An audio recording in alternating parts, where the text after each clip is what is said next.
இன்னைக்கு சினிமாவில் எழுதுகிற பாடல்கள் என்ன பாடல்களுங்க? நீ ரெடியா, நான் ரெடி, உட்டாலக்கடி செவுத்த தோல் தான், உள்ளே தெரியுது ஏதோ ஒன்று தான்.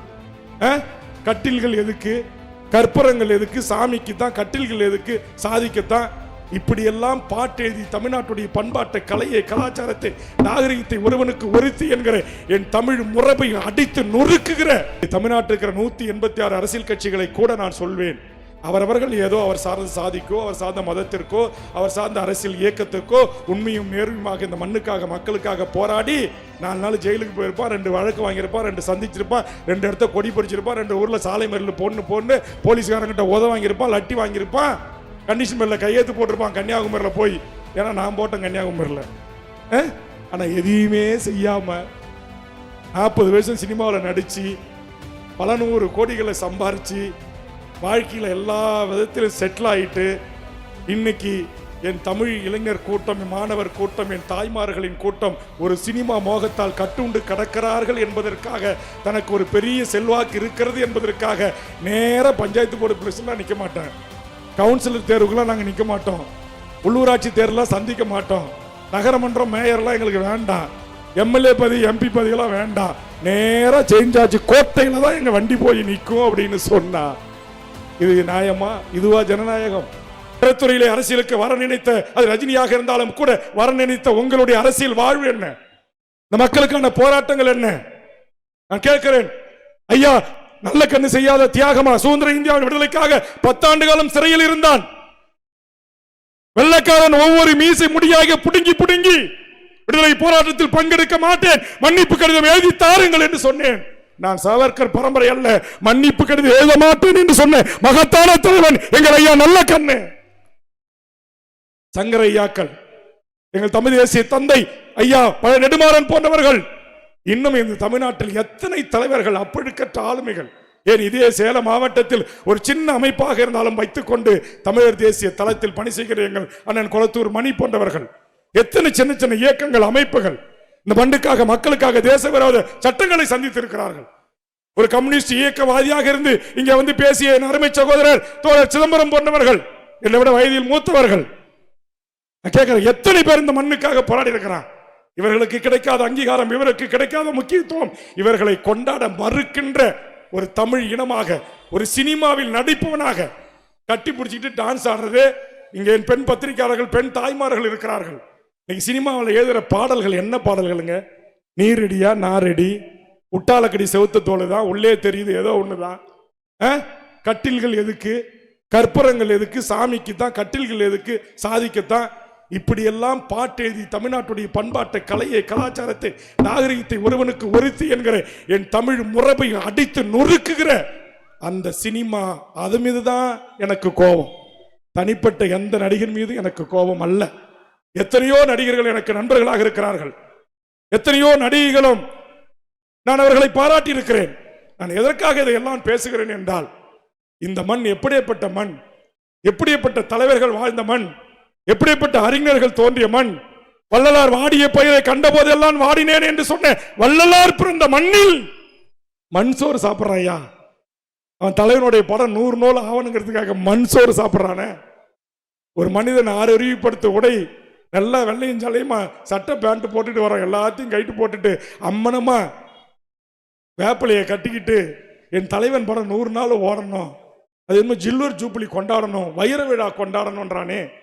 அதுவும் ஒரு வயசு பொண்ணுங்க படிச்சா, எம்ஏ படிச்சிருக்கு, பிஎஸ்சி படிச்சிருக்கு, பிஏ படிச்சிருக்குன்னு சொல்லிட்டு ஐயோ நான் விஜய் பார்த்துட்டோம், ஐயோ ஐயோ ஐயோ, நான் எங்கேயோ அல்லோலையா கூட்டத்தில் ஏதாவது சத்தம் வருதுன்னு நினைச்சேன். எப்படி நீங்க படித்த படிப்புக்கும் பகுத்தறிவுக்கும் எங்கே போச்சு? இதையெல்லாம் சிந்திங்கன்னு சொன்ன, இப்ப இந்த பேச்சை எங்களுடைய முகநூல் பக்கத்துல லைவ் போட்டானா ஒரு 100 பேர் வந்துருவான். அவன் 100 பேர் வந்தா என் கட்சியினுடைய தொண்டன் ஒரே ஆளே அதுக்கு கவுண்டர் கொடுப்பான். நாங்கள் கருத்தியலாக வளர்ந்தவர்கள், சித்தாந்தத்தால் வளர்ந்தவர்கள். உன் 1,00,000 பேர் என் 1000 பேருக்கு சமம், என் 1000 பேர் உன் 10 லட்சம் பேருக்கு சமம். அது எந்த நடிகனாக இருக்கலாம். சிரஞ்சீவி கூட தெலுங்கானாவில் 25 லட்சம் பேர் கூட, நான் ஆந்திராவில். இன்னைக்கு என்னாச்சு? இங்கே தமிழ்நாட்டில் இருக்கிற 186 அரசியல் கட்சிகளை கூட நான் சொல்வேன், அவரவர்கள் ஏதோ அவர் சார்ந்த சாதிக்கோ, அவர் சார்ந்த மதத்திற்கோ, அவர் சார்ந்த அரசியல் இயக்கத்துக்கோ உண்மையும் நேர்மையுமாக இந்த மண்ணுக்காக மக்களுக்காக போராடி 4 நாள் ஜெயிலுக்கு போயிருப்பான், 2 வழக்கு வாங்கியிருப்பான், 2 சந்திச்சிருப்பான், 2 இடத்த கொடி பறிச்சிருப்பான், 2 ஊர்ல சாலை மறியல் பொண்ணு போலீஸ்காரங்கிட்ட உத வாங்கியிருப்பான், லட்டி வாங்கியிருப்பான், கண்டிஷன் மேல கையெழுத்து போட்டிருப்பான் கன்னியாகுமரியில போய். ஏன்னா நான் போட்டேன் கன்னியாகுமரியில. ஆனா எதையுமே செய்யாம 40 வருஷம் சினிமாவில் நடிச்சு பல 100 கோடிகளை சம்பாரிச்சு வாழ்க்கையில் எல்லா விதத்திலும் செட்டில் ஆயிட்டு இன்னைக்கு என் தமிழ் இளைஞர் கூட்டம், மாணவர் கூட்டம், என் தாய்மார்களின் கூட்டம் ஒரு சினிமா மோகத்தால் கட்டுண்டு கிடக்கிறார்கள் என்பதற்காக, தனக்கு ஒரு பெரிய செல்வாக்கு இருக்கிறது என்பதற்காக நேர பஞ்சாயத்து போர்டு பிரச்சனை நிற்க மாட்டேன், கவுன்சிலர் தேர்வுக்கெல்லாம் நாங்கள் நிற்க மாட்டோம், உள்ளூராட்சி தேர்தலாம் சந்திக்க மாட்டோம், நகரமன்றம் மேயர்லாம் எங்களுக்கு வேண்டாம், எம்எல்ஏ பதவி எம்பி பதவியெல்லாம் வேண்டாம், நேராக சேஞ்ச் ஆச்சு கோட்டையில் தான் எங்கள் வண்டி போய் நிற்கும் அப்படின்னு சொன்னா இது நியாயமா? இதுவா ஜனநாயகம்? ஆக நான் நடிகர்களை மீண்டும் சொல்லுகிறேன், நடிகர்களை குறை சொல்ல மாட்டேன். உங்கள் உறவுகளாக இப்படி போறான்ல, கர்ப்பிணி தாயா, கை குழந்தையா, பெண் பிள்ளைகளா, ஒரு 5-6 பெண் பிள்ளைகளுக்கு மயக்கம் போட்டு ஊந்துச்சு. பாவம், அதுல யாரோ 2 புண்ணியமா கையை பிடிச்சி தூக்கி கூட்டு போறான். அப்ப அது மேலே ஏறி மிதிச்சுட்டு போறான். அதை ஒரு பத்திரிகை நண்பர்கள் படம் எடுக்கிறான். உடனே அங்கிருந்து ஒருத்தன் வந்து அந்த பத்திரிகை நண்பரை மிரட்டுறான். இதுவா நீங்கள் கற்றுத்தருகின்ற அரசியல் பண்பு? இது அரசியல் பண்பாடு? இதுவா அரசியல் நாகரிகம்? ஆக தமிழக வாழ்வுரிமை கட்சி என்பது ஒரு ஒழுங்கு செய்யப்பட்ட, கட்டமைக்கப்பட்ட இந்த தமிழர் நிலத்தின் உரிமைகளுக்காக சமரசமற்று வெகுமக்களை இது போன்று அணிதிரட்டி போராடுகின்ற ஒரு அரசியல் இயக்கமாக வளர்ந்து வருகிறது. இந்த சேலத்தில் மட்டும் இதுமாரி இனிப்பு விழாக்கள் கூட்டம் ஒரு 10 கூட்டம் நடத்திருக்கிறேன். இப்போ கடந்த ஓராண்டு மட்டும் தமிழ்நாடு முழுவதும் லட்சக்கணக்கான பேர் இணைகிறாங்க. எனக்கு என்ன ஒரு மகிழ்ச்சினா, இந்த மாரி மேலே ஏறுறவன், மரத்தில் ஏறுறவன், பிரேனை உடைக்கிறவன், கிரேனை உடைக்கிறவன், பேரிகாட்டை உடைக்கிறவன், வாட்டர் பாட்டில் தூக்கிட்டு போறாயா, சேர் போட்ட சேரை பூரா தூக்கிட்டு போட்டான். 10,000 சேர் காணா, எங்க தூக்கிட்டு போறான்? கேட்க முடியல, கேட்டால் அடிக்க வரான்றாங்க. இப்படியேப்பட்ட ஒரு கூட்டத்துக்கும் நடுவில் பீடி குடிக்காம, சிகரெட் அடிக்காம, கஞ்சா அடிக்காம, கோட்டரை ஆஃப் புல்லடிக்காம இன்னைக்கு ஒரு பெரும் இளைஞர் கூட்டம் தமிழ்நாடு முழுவதும் அணி அணியாக தமிழக வாழ்வுரிமை கட்சியில் இணைகிறது என்று சொல்ற ஒரு மற்றற்ற மகிழ்ச்சி எனக்கு இருக்கு. ஆக இந்த தலைவர்கள் இவர்களை எல்லாம் அணி அணியாக திரட்டிய எனது உறவுகளே, நீங்கள் அவர்களை முறைப்படுத்துங்கள், அவர்களை ஒழுங்கு செய்யுங்கள், அரசியல் தலைமை பண்புகளை வார்த்தெடுங்கள். அவர்களுக்கான தலைமை பண்புகளோடு முதல்ல நான் உங்களை சொல்றேன், உங்களை பெற்று வளர்த்து ஆளாக்கிய தாய் தந்தையரை மதிங்க, அவங்களை காப்பாத்துங்க. அடுத்து உங்கள் மனைவி, உங்கள் குழந்தை செல்வங்களை காப்பாற்றுங்க. வாய்ப்பு இருந்தால் வாரத்தில் ஒரு 2 நாள் அரசியல் செய்யுங்க, இல்லை ஒரு ஞாயிற்றுக்கிழமை கூட செய்யுங்க. எனக்கு முழு நேரம் நீங்கள் போஸ்ட் ஓட்ட வேணாம், முழு நேரம் கொடி பிடிக்க வேணாம், முழு நேரம் நீங்கள் உங்கள் குடும்பத்தை விட்டுட்டு உங்கள் வேலை வாய்ப்பை விட்டுட்டு கணக்காரன் ஆக வேண்டாம்.